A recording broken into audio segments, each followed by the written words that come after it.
Thank you very much. In the name of God, most merciful, most compassionate.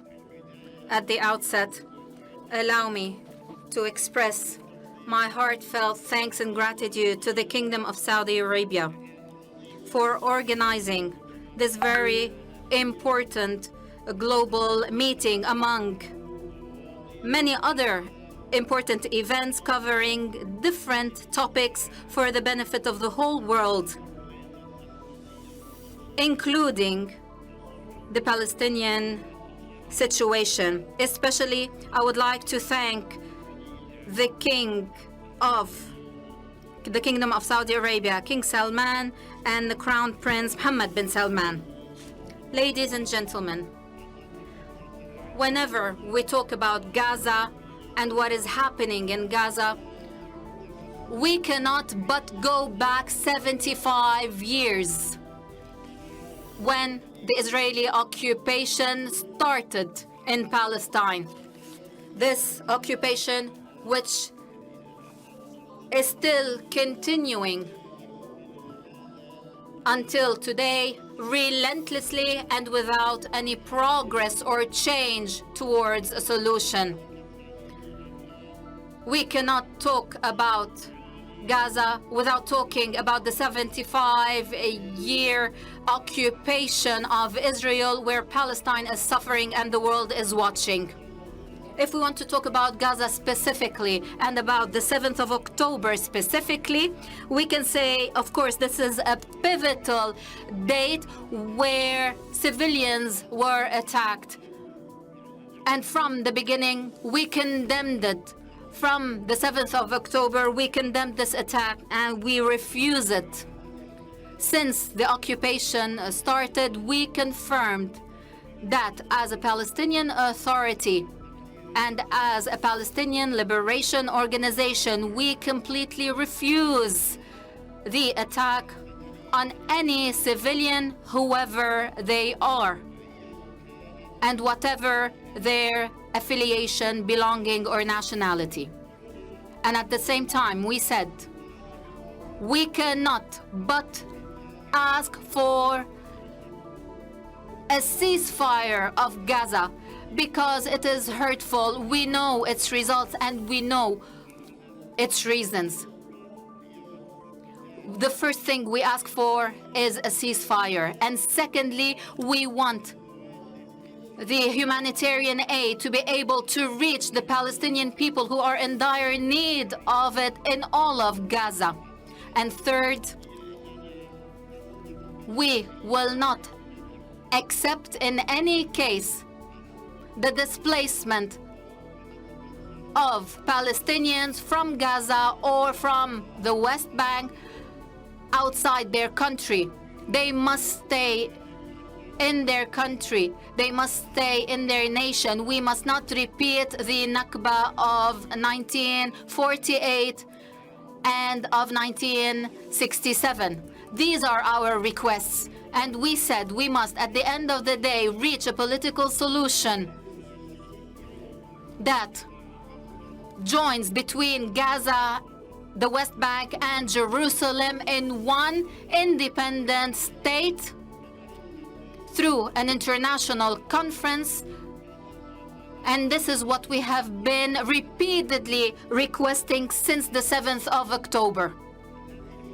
But what happened since the 7th of October, as you may very well know, where more than 200 days have passed, and Israel took advantage of that attack to retaliate disproportionately against the people of Gaza under the pretext that it wants to take revenge of Hamas.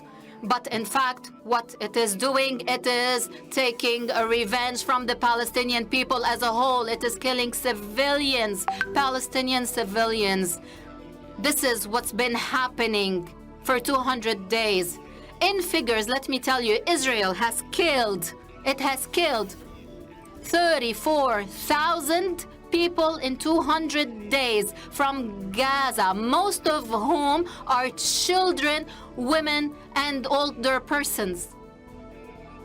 It has wounded 75,000 people from among Gaza civilians, which means that the total victims since 7th of October in Palestine was 110,000 people, of both people who are killed and who are wounded. And we add to this that it has destroyed 75% of the whole Gaza Strip, 75% of institutions, buildings, roads, mosques, churches, etc. Gaza has become completely destroyed. 75% is not to be taken lightly. Borrell said before a few days ago that what is happening in Gaza has never happened, not even in the Second World War in Germany. Others have confirmed and have acknowledged that what is happening today in Gaza and in the West Bank has exceeded what took place in the Second World War in Germany and in other European countries. So the situation, ladies and gentlemen, in Gaza is unfortunate. We have been, since the beginning, calling for a ceasefire and for the people of Gaza to be able to access humanitarian aid. And we must be warned from the displacement and the migration of 2.2 million Palestinians from their homes and from Palestine. This will mean that we are facing a new Palestinian Nakba.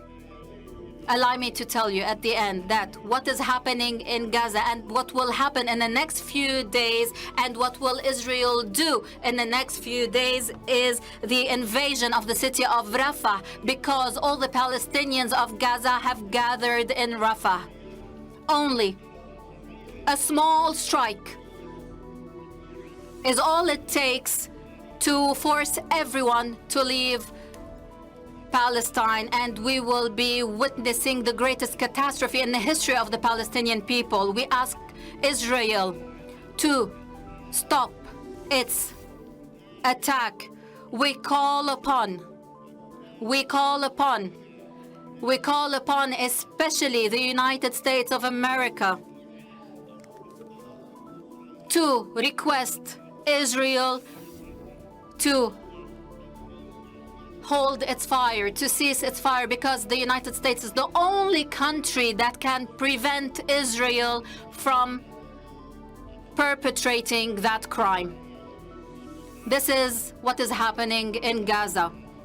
And what are we asking for? We are asking the world these three things I have mentioned to you. And as long as the world has acknowledged Palestine as an independent state with observer status in the United Nations in 2011, to consider it a full member of the United Nations, and thus to acknowledge the state of Palestine. And I call upon all countries to acknowledge the state of Palestine as it acknowledged the state of Israel. These two countries are subject to one Security Council resolution, but the world acknowledged the state of Israel, but not the state of Palestine. We ask the world to commit to its obligations and acknowledge the state of Palestine. And after acknowledging the state of Palestine, only then can we sit down with Israel and negotiate on the borders, and only then can everyone enjoy full peace. This is our right as Palestinians, to have the right to self-determination, to have the right of our own state, similarly to all peoples of the world.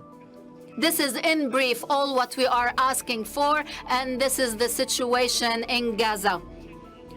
And of course, what is happening in the West Bank. And what I fear, after Israel finishes with Gaza, it will turn to the West Bank, to deport its people towards Jordan. Both Egypt and Jordan refused the deportation of the Palestinians from Palestine to their countries. But Israel needs someone to force it to stop, to convince Israel that this is unacceptable, and the only country in the world that can do that and which we hold responsible is the United States of America. Thank you very much.